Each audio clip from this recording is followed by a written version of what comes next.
नमस्कार,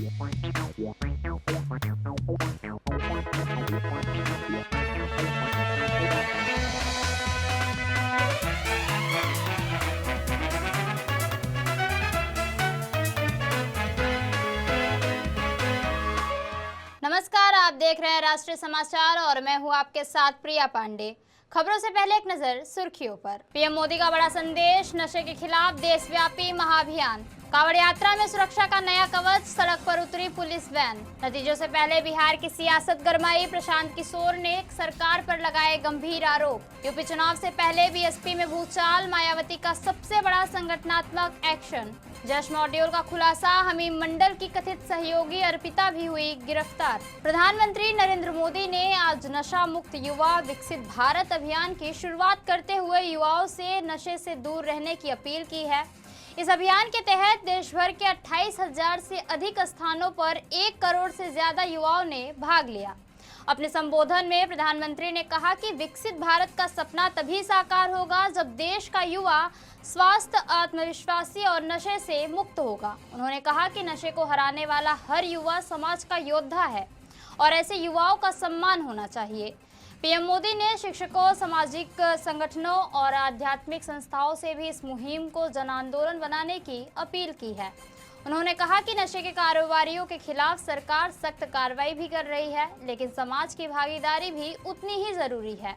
इस अभियान के तहत अगले 100 सप्ताह तक देश भर में हर रविवार जागरूकता कार्यक्रम, खेल, सांस्कृतिक गतिविधियां, नुक्कड़ नाटक और जन भागीदारी अभियान भी चलाए जाएंगे, ताकि युवाओं को नशे से दूर रखकर विकसित भारत के संकल्प को और मजबूत किया जा सके। इस मूवमेंट का नाम ही इसके संकल्प को स्पष्ट करता है, क्योंकि आज जब देश ने विकसित भारत का लक्ष्य तय किया है, तो इसके लिए आवश्यक है देश का युवा तन से स्वस्थ हो, मन से स्वस्थ हो, आत्मविश्वास से भरपूर हो और ड्रग्स जैसी घातक आदत से हमेशा हमेशा दूर ही रहे, दूर हो। यही इस अभियान का उद्देश्य है। इसलिए हम सबको ये संकल्प लेना है, हमारे युवा नशे और ड्रग्स के खतरों को समझे, हर तरह से जागरूक रहें और उससे दूर रहें। सावन में शुरू होने वाली कांवड़ यात्रा को सुरक्षित और सुगम बनाने के लिए मुरादाबाद पुलिस ने खास पहल की है। पुलिस ने श्रद्धालुओं की मदद के लिए विशेष कांवड़ मोबाइल वैन तैयार की है, जो कांवड़ मार्ग पर 24 घंटे गश्त करेगी। इस मोबाइल वैन को भगवान भोलेनाथ के चरित्र और त्रिशूल के निशान से सजाया गया है, ताकि कांवड़िए इससे दूर से ही पहचान सके। वैन में तैनात पुलिसकर्मी रास्ता बताने, प्राथमिक उपचार देने, जाम या दुर्घटना की स्थिति में मदद करने के साथ साथ पीने के पानी और जरूरी सुविधाएं भी उपलब्ध कराएंगे। पुलिस के अनुसार सावन भर यह वैन लगातार कांवड़ मार्ग पर सक्रिय रहेगी और अधिकारियों ने श्रद्धालुओं से अपील की है कि वे प्रशासन के दिशा निर्देशों का पालन करें और किसी भी आपात स्थिति में तुरंत पुलिस से संपर्क करें। उत्तर प्रदेश विधानसभा चुनाव से पहले बहुजन समाज पार्टी में बड़ा संगठनात्मक एक्शन देखने को मिला है। पार्टी सुप्रीमो मायावती ने पूर्व राज्यसभा सांसद और अपने समधी अशोक सिद्धार्थ को पार्टी से निष्कासित कर दिया है। साथ ही पार्टी के कोऑर्डिनेटर रणधीर सिंह बेनीवाल पर भी कार्रवाई की गई है। मायावती ने सोशल मीडिया पर कहा कि अशोक सिद्धार्थ को पहले भी अनुशासनहीनता के कारण चेतावनी दी गई थी, लेकिन बार बार पार्टी निर्देशों का उल्लंघन करने की शिकायत मिलने के बाद उन्हें अस्थायी रूप से बाहर कर दिया गया है। उन्होंने साफ कहा कि अब उनकी पार्टी में दोबारा वापसी नहीं होगी। बसपा ने यह भी ऐलान किया है कि दूसरे राज्यों की जिम्मेदारी संभाल रहे उत्तर प्रदेश के नेताओं को यूपी में संगठनात्मक जिम्मेदारी नहीं दी जाएगी। इस बीच रणधीर सिंह बेनीवाल को भी अनुशासनहीनता के आरोप में पार्टी से निष्कासित कर दिया गया है। राजनीतिक जानकार इस कार्रवाई को उत्तर प्रदेश विधानसभा चुनाव से पहले संगठन पर मायावती की पकड़ मजबूत करने और पार्टी में अनुशासन का स्पष्ट संदेश देने के तौर पर भी देख रहे हैं। बिहार की हाई प्रोफाइल बांकीपुर विधानसभा सीट के उपचुनाव के नतीजों से एक दिन पहले जनसुराज के संस्थापक प्रशांत किशोर ने मुख्यमंत्री सम्राट चौधरी और राज्य सरकार पर तीखा हमला बोला। प्रशांत किशोर ने दावा किया कि बिहार में पिछले 20 वर्षों के दौरान नीतीश कुमार ने कभी चुनाव जीतने के लिए प्रशासन का गलत इस्तेमाल नहीं किया। उन्होंने आरोप लगाया कि इस बार बांकीपुर उपचुनाव में प्रशासन का दुरुपयोग किया गया और उनके पार्टी कार्यकर्ताओं के खिलाफ कार्रवाई की गई। पीके ने कहा कि पटना के एसएसपी ने बीजेपी के इशारे पर जनसुराज के स्थानीय नेताओं को भी गिरफ्तार कराया। उन्होंने मांग की कि पूरे मामले की जांच और जिम्मेदार अधिकारियों के खिलाफ कार्रवाई की जाए। प्रशांत किशोर ने बांकीपुर सीट पर अपनी जीत का दावा भी किया और कहा कि नतीजे आने के बाद बिहार की राजनीति में बड़ा बदलाव देखने को मिलेगा। अब सबकी नजर 3 अगस्त को आने वाले चुनाव परिणाम पर टिकी हुई है। तब आज मुस्कुरा रहे, हम नहीं मुस्कुरा रहे तो लोग कहता है कि हार रहे इसलिए मुस्कुरा नहीं रहे। जब मुस्कुरा रहे तो वोट खरीद रहे हैं। 30,000 करोड़ रुपया भाजपा के पास आधिकारिक तौर पर। दुनिया के सबसे बड़ी पार्टी भाजपा, दुनिया में सबसे ज्यादा पैसा है भाजपा के पास। राज्य सरकार उनका, केंद्र सरकार उनका, अब वोट खरीद रहे हैं हम। सम्राट जी डर गए हैं क्या आपसे? बोलो, सम्राट जी डर गए हैं आपसे? सम्राट जी को डरने की जरूरत कल परिणाम आने के बाद है, क्योंकि हम लोगों ने कहा है कि कल का जो चुनाव है वो सम्राट सरकार पर रेफरेंडम है। और जिस तरीके से पूरी सम्राट सरकार, उनके विधायक, मंत्री, सांसद, अफसर, पुलिस सब लगे हुए थे, अगर कल भाजपा हारी तो सम्राट चौधरी को उसकी नैतिक जिम्मेवारी लेनी चाहिए, इस्तीफा देना चाहिए। अगर नहीं लेंगे तो भाजपा वाले खुद ही उनको हटाएंगे, हमको उसकी चिंता करने की जरूरत नहीं है। जैसा मैंने पहले कहा है, कल चुनाव हारेंगे सम्राट चौधरी के। पश्चिम बंगाल एसटीएफ ने जैश-ए-मोहम्मद से जुड़े संदिग्ध मॉड्यूल का बड़ा खुलासा किया है। पूर्वी वर्धमान से गिरफ्तार हमीम मंडल पर आरोप है कि उसने दिल्ली के जंतर मंतर पर प्रस्तावित प्रदर्शन के दौरान पुलिस की वर्दी पहनकर हिंसा फैलाने की साजिश रची थी। एसटीएफ के मुताबिक इस मामले में उसकी कथित सहयोगी और गर्लफ्रेंड अर्पिता सरकार को झारखंड के साहिबगंज से गिरफ्तार किया गया है। जांच एजेंसियों का दावा है कि दोनों लगातार पाकिस्तान स्थित हैंडलर्स के संपर्क में थे और एन्क्रिप्टेड मैसेजिंग ऐप्स के जरिए बातचीत करते थे।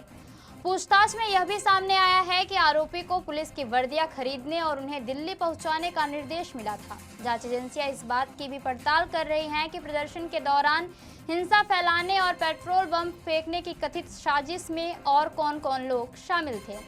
फिलहाल एसटीएफ मामले की गहन जांच कर रही है और अधिकारियों का कहना है कि सभी पहलुओं की जांच के बाद ही पूरे नेटवर्क और कथित साजिश की तस्वीर साफ हो सकेगी। एसटीएफ पुलिस आया, जब पूछताछ हुआ मेरा बहन के बारे में, एसटीएफ पुलिस हम लोग को बुलाया, एसटीएफ पुलिस जहां मेरा बहन को पूछताछ कर रहा था, वही लोग हम लोग को बताया, मुझे और मेरे पिताजी को, कि आपका बहन कोई बाहरी पाकिस्तानी से किसी तरह से जुड़ी हुई है। तो इस बारे में हम लोग को उन्हीं का मुंह से मालूम चला। पहले से हम लोग को इस बारे में कोई आइडिया नहीं था, कुछ नहीं मालूम था। और मालूम चला है कि इस चीज में मेरा बहन को किसी ने माइंड वॉश किया है, उसको दबाव दिया है किसी प्रकार का, जिसका वजह से वो बच्ची लड़की किसी तरह जुड़ चुकी है या उसको जुड़ा दिया गया है। तो इस सब के बारे में पहले से हम लोग को नहीं मालूम था। एसटीएफ पुलिस जब आया तभी से मालूम चला। बच्ची लड़की है, इनमेच्योर है, उतना उसको नहीं है, बुद्धि नहीं है, बच्चा है और इंग्लिश ऑनर्स में पढ़ती है बीएसके कॉलेज में और पढ़ने लिखने में बहुत अच्छी है। उसका 10th में 12th में फर्स्ट डिवीजन आया है। उसका हर कॉलेज का, मास्टर, स्कूल का, कोचिंग का या फिर कंप्यूटर का सब नाम करता है कि नहीं अर्पिता बहुत अच्छी लड़की है, पढ़ाई लिखाई में बहुत आगे है। उसका सपना भी था कि हम पढ़ लिख के कुछ एस्टेब्लिश्ड बनेंगे, जिसके वजह से हम अपने पिताजी का नाम रोशन करेंगे या फिर हम इतना मतलब कमाएंगे, अपना पिताजी का हम सहारा बनेंगे। जहाँ के मेरा कोई भाई नहीं है, भैया नहीं है, माँ नहीं है, बस वो बहन है छोटी और पिताजी है। तो हमको मुख्यमंत्री से या फिर सरकार से यही निवेदन है कि मेरा बहनवासी नहीं है, मेरा बहन को कुछ तरह से दबाव किया गया है, प्रेशर आउट किया गया है, माइंड वॉश किया गया है, जिसके अनुसार वो ये सब गलत कदम कर चुकी है या फिर उसको जुड़ा दिया गया है। तो हम निवेदन है कि इस चीज में सरकार हम लोग का मदद करे, मेरा बहन को बेकसूर है उसको सही तरह से समझे और उसको इस मामले से बाहर निकाले। मध्य प्रदेश की राजधानी भोपाल से पहचान छिपाकर कथित धोखाधड़ी और धर्म परिवर्तन के प्रयास का मामला सामने आया है। पुलिस के मुताबिक इंस्टाग्राम पर खुद को क्रिस जैन बताने वाला युवक वास्तव में जुम्मन अंसारी निकला। आरोप है कि उसने युवती को झूठी पहचान के जरिए अपने संपर्क में लिया और बाद में दिल्ली ले गया। पुलिस के अनुसार युवती की आरोपी से सोशल मीडिया पर पहचान हुई थी और आरोप है कि युवक ने खुद को हिंदू बताकर भरोसा जीता और फिर कथित तौर पर नशीला पदार्थ खिलाकर उसे दिल्ली ले गया। वहां मस्जिद में निकाह का दबाव बनाए जाने पर युवती को उसकी वास्तविक पहचान का पता चला, जिसके बाद दोनों के बीच विवाद हो गया। दिल्ली रेलवे स्टेशन पर हुए हंगामे के बाद पुलिस ने दोनों को हिरासत में ले लिया है और सूचना मिलने पर भोपाल पुलिस की टीम दिल्ली पहुंची और युवती को सुरक्षित वापस लेकर आई। युवती की शिकायत के आधार पर आरोपी के खिलाफ संबंधित धाराओं में मामला दर्ज किया गया है। अदालत में पेशी के बाद उसे न्यायिक हिरासत में भी भेज दिया जाएगा। इस घटना के बाद शहर में राजनीतिक और सामाजिक प्रतिक्रियाएं भी सामने आई हैं। पुलिस का कहना है कि मामले की जांच जारी है और सभी आरोपों की कानूनी प्रक्रिया के तहत जांच भी की जा रही है। ओडिशा में बाढ़ का खतरा लगातार बढ़ता जा रहा है। हीराकुंड बांध से छोड़ा गया अतिरिक्त पानी अब कटक के पास मुंडाली पहुंच गया है, जिससे महानदी का जलस्तर तेजी से बढ़ा है। एहतियात के तौर पर तटीय क्षेत्र के 10 जिलों को हाई अलर्ट पर भी रखा गया है। जल संसाधन विभाग के अनुसार मुंडाली में जल प्रवाह बढ़ा है, लेकिन फिलहाल स्थिति नियंत्रण में है। अधिकारियों का कहना है कि अगर दोबारा भारी बारिश नहीं हुई तो अतिरिक्त पानी सुरक्षित रूप से निकल जाएगा। इस बीच मौसम विभाग ने राज्य के 21 जिलों में तेज बारिश, आंधी और बिजली गिरने की चेतावनी भी जारी की है। लगातार बारिश और नदियों के उफान से उत्तरी ओडिशा में 8 लाख से अधिक लोग प्रभावित बताए जा रहे हैं। मुख्यमंत्री मोहन चरण मांझी ने राहत और बचाव कार्यों में तेजी लाने के भी निर्देश दिए हैं। प्रभावित जिलों में प्रशासन की टीमें लगातार निगरानी कर रही हैं और लोगों को सुरक्षित स्थानों पर पहुंचाने का काम भी जारी है। बिहार के रोहतास जिले से एक सनसनीखेज वारदात सामने आई है। डेहरी नगर परिषद के कार्यपालक पदाधिकारी यानी ईओ विमल कुमार की बदमाशों ने कार रोककर बेरहमी से हत्या कर दी। जानकारी के मुताबिक विमल कुमार शनिवार देर रात डेहरी से पटना लौट रहे थे। इसी दौरान औरंगाबाद जिले के बारो थाना क्षेत्र में उनकी कार को रोककर हमलावरों ने उन पर हमला कर दिया और गंभीर हालत में उन्हें अस्पताल ले जाया गया, जहां डॉक्टरों ने उन्हें मृत घोषित कर दिया। पुलिस ने मामले में त्वरित कार्रवाई करते हुए मृतक के ड्राइवर मिथिलेश कुमार को हिरासत में लिया है और जांच एजेंसियों ने उसकी भूमिका संदिग्ध लग रही थी और उसे लगातार पूछताछ भी की जा रही थी। वहीं हत्या के पीछे की साजिश और हमलावरों की पहचान के लिए जांच भी तेज कर दी गई है। इस घटना के विरोध में बिहार नगर सेवा संघ ने राज्य भर के नगर कार्यपालक पदाधिकारियों की अनिश्चितकालीन हड़ताल का भी ऐलान किया है। संघ ने दोषियों की जल्द गिरफ्तारी, पीड़ित परिवारों को मुआवजा और अधिकारियों की सुरक्षा बढ़ाने की भी मांग की है। इंडोनेशिया से एक बड़े समुद्री हादसे की खबर सामने आई है। मधुरा द्वीप के पास यात्रियों से भरी फेरी मुतियारा संतोसा 2 में भीषण आग लग गई। हादसे के समय जहाज में 271 लोग सवार थे। अब तक मिली जानकारी के मुताबिक इस हादसे में 5 लोगों की मौत हो गई है, जबकि 41 लोग अब भी लापता बताए जा रहे हैं। आग लगते ही फेरी में अफरा तफरी मच गई और कई यात्रियों ने जान बचाने के लिए समुद्र में छलांग तक लगा दी। घटना की सूचना मिलते ही रेस्क्यू टीमें, कोस्ट गार्ड और मेडिकल दल मौके पर पहुंचे। कई यात्रियों को सुरक्षित बाहर निकाल लिया गया है, जबकि लापता लोगों की तलाश के लिए राहत और बचाव अभियान लगातार जारी है। फिलहाल आग लगने की वजह स्पष्ट नहीं हो सकी है। इंडोनेशियाई प्रशासन ने मामले की जांच के आदेश दिए हैं और हादसे के कारणों का पता भी लगाया जा रहा है। तो ये थी अब तक की खास खबरें और खबरों के लिए बने रहिए राष्ट्रीय समाचार के साथ। तब तक के लिए नमस्कार।